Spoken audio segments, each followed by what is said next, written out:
Mr. Matthew Paquette. And honestly, now that we have you, I think we should start with the elephant in the calf.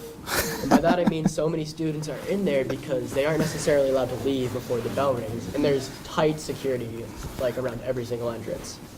But I guess I can start with the oldest question about that. Who put it in place? Whose idea was it? Who signed the paper that made it an official rule? To require students to remain in the cafeteria for the whole lunch period? It didn't happen overnight. All right. When I took over this position, I always liked the idea of allowing students as much freedom as possible, given the fact that high school is a transition into a point in their lives when they're going to have to be able to navigate and be responsible for great freedoms. Not only that, but it creates like a conductive energy where people are kind of moving all around the school, makes the whole area feel a lot more alive and less like we're supposed to be at a certain time. People have compared it to a prison, which is a huge stretch for me, but the overall similarities of being at a certain place at a certain time and people telling you where you can and can't go, I understand how it can be looked at like that, but what's your take on it overall? I think going back to what you had said about it creating a certain energy, we're allowing kids to move about. Yeah. The freedom. Yeah, I agree. I couldn't agree with you more. Like, for instance, high school to me is about establishing relationships, too. They're very important. It's about many things, but primarily that. Academics, obviously, safety, yes. But building relationships is extremely important to me. And, for instance, we would have some policies and procedures in place that I felt were an impediment to building positive relationships. For instance, we used to have a hat policy where students were not allowed to wear hats, simply put. So then I found myself spending my days when a student would go by me and he's wearing a hat, I would say, take off your hat. I didn't want to do that. I didn't want to spend my days communicating with kids saying, take off your hat. I would rather say, hey, how are you? How you doing today? What's going on? And the hat makes the kid feel comfortable. It makes him feel relaxed. Let the kid wear a hat. As long as I can see who the person is, let the kid wear a hat. It doesn't matter to me. You've said hi to me in my hat many times. Totally. You know, I wear a hat. Exactly. I like it. So I went in and I changed the policy and said, as long as we can identify who that person is, right? So then, boom, gone. Hats are not an issue, right? So anymore, it's gone. So same thing with kind of like in a classroom too, and navigating with cell phones and asking kids to take cell phones out, whatever. I don't want to do that. You just teachers set up your own policies. I'm not going to do this unilateral policy. Control your classroom, make your own. You got it. So these things they always bother me when there's policies or procedures that sort of constitute as an impediment to building positive relationships.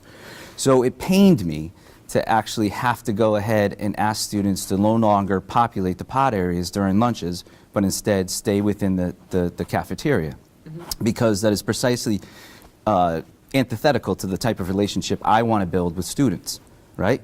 And I would never do anything or agree to anything like that unless it presented itself as an absolute necessity. I understand what you And mean. it eventually got to the particular point where it became an absolute necessity, or else I never would have entertained it. Now, is that directly correlated to the amounts of trash in the bathroom or the vaping?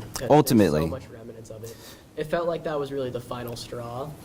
Yeah, I think it started to originate where the students were in the pod areas, and we had classes scheduled at the same time, so there was a lot of kids very close to teachers and students who were trying to conduct a class. A lot of friction. Or just disruption, and it's because of the noise. So this coming year, when we were making the master schedule, I made sure that there would be no classes running we'd empty out an entire pod. So if you notice now, when it's lunchtime, there'll be pods that are completely empty.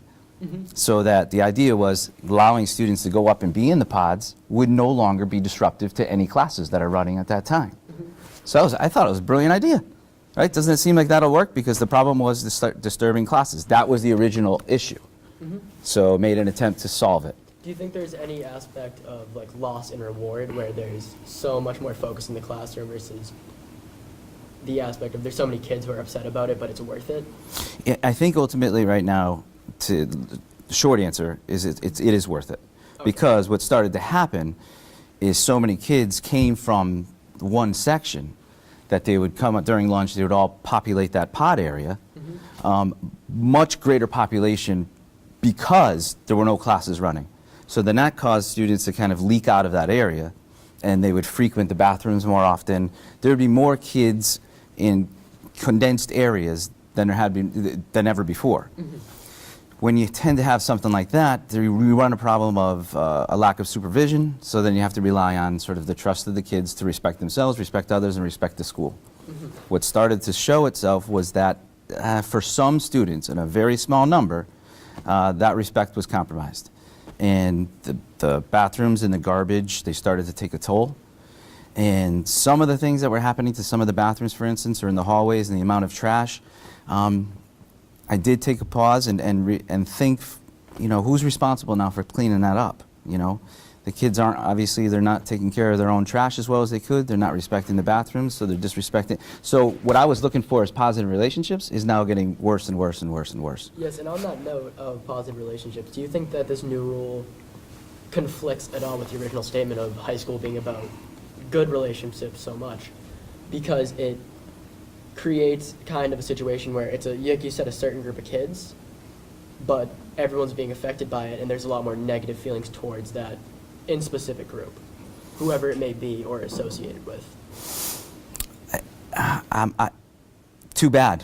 It is. They did it. But I think ultimately now, making that decision and watching sort of the ramifications of that decision, more good has come out of it than bad. And that's what we like to hear. Exactly. So there's less, I'm telling you, it's astronomically less amount of garbage, damage to the bathrooms or damage to the school.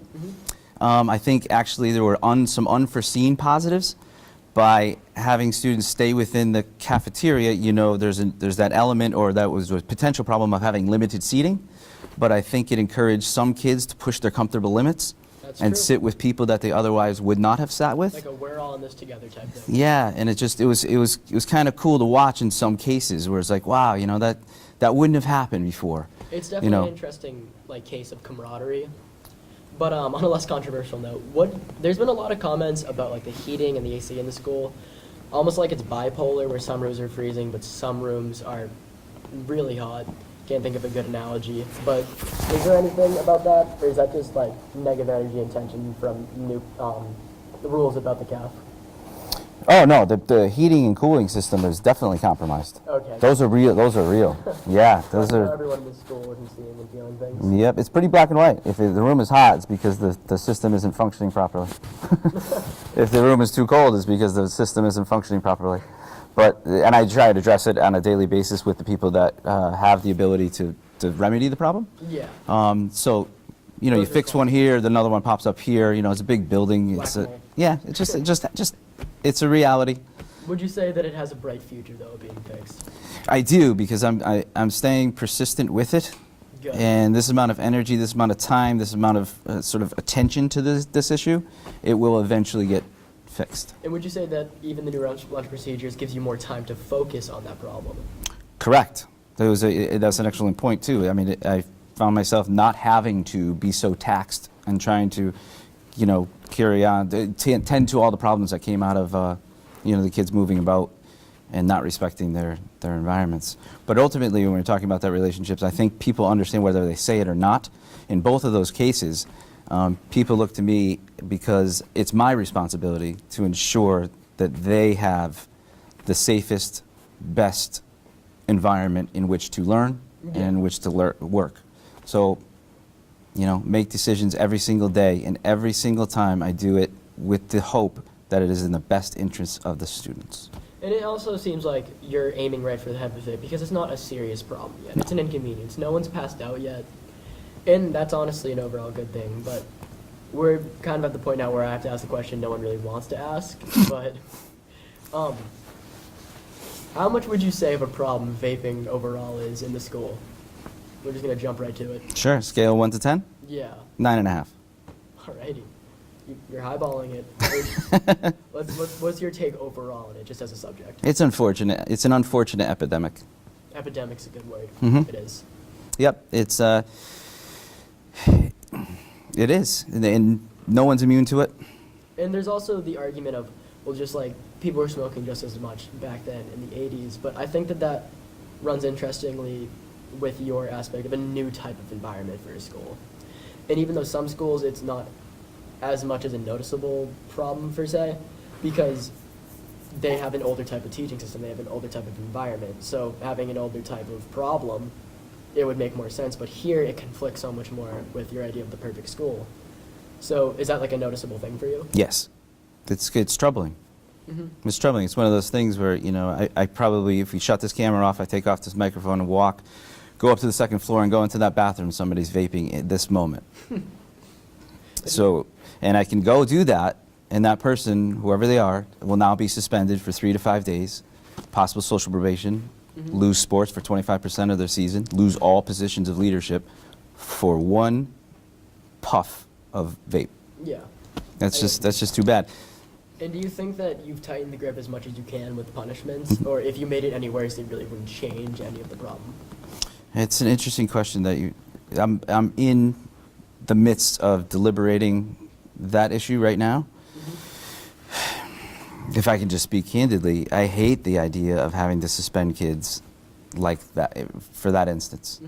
You know, because I don't think most kids don't understand what that's like. You know, let's say for instance, you know, you got a kid, never been in trouble, you know, whatever. Vaping is such the thing now that kind of everybody does it or whatever. Yeah, it's not a niche group. It's Yeah. kids who are failing classes, it's kids who are in all AP. It doesn't matter. There's no prejudice, Exactly. right? And so then you walk into the bathroom and you see the puff of whatever, and you're like, come on, come with me. And now you got this kid who's, let's say, you know, junior, thinking about colleges, you know, and otherwise has been perfectly set up to have a great transition into a great college life. And now, boom, there's a suspension. Exactly. And now it's like, wait a second. And they were captain of this team and this team. Now that's gone. And now that's gone. And now you have the suspension on your record. And the kid is crying. And then the parents come in and the families are crying. And it's horrible. It's horrible. So nothing good comes of it. It's the worst part of my job. Do you think that too many kids focus on the element of the quick punishment of being caught, of being suspended, and not of the long-term punishments for people who have more on the line overall, if they did get caught? I don't think either is taken into consideration in a primary way. I think it's the idea that you're vaping, the moment appears to be so instantaneous and Small. and brief Yeah. that the probability and likelihood of actually getting caught is extremely low in their minds. But I think they're forgetting that regardless of what you believe to be the percentage or the likelihood if you're going to get caught or not caught, if you get caught. Do you think that correlates with how much of an epidemic it is? Yes. That the aspect of getting caught is so little compared to the amount of people that have it. Yes. Get away with it. And that's why the punishment is so extreme, because they're not imagining being caught. And when they get caught, it's like, well, how bad can it be? Well, you just heard me lay it out. Yeah, exactly. Well, we're running out of time officially, but thank you so much for coming to Dave Skylark tonight. It's my pleasure. We hope to have you again. Just ask, I'll be there. Any other questions?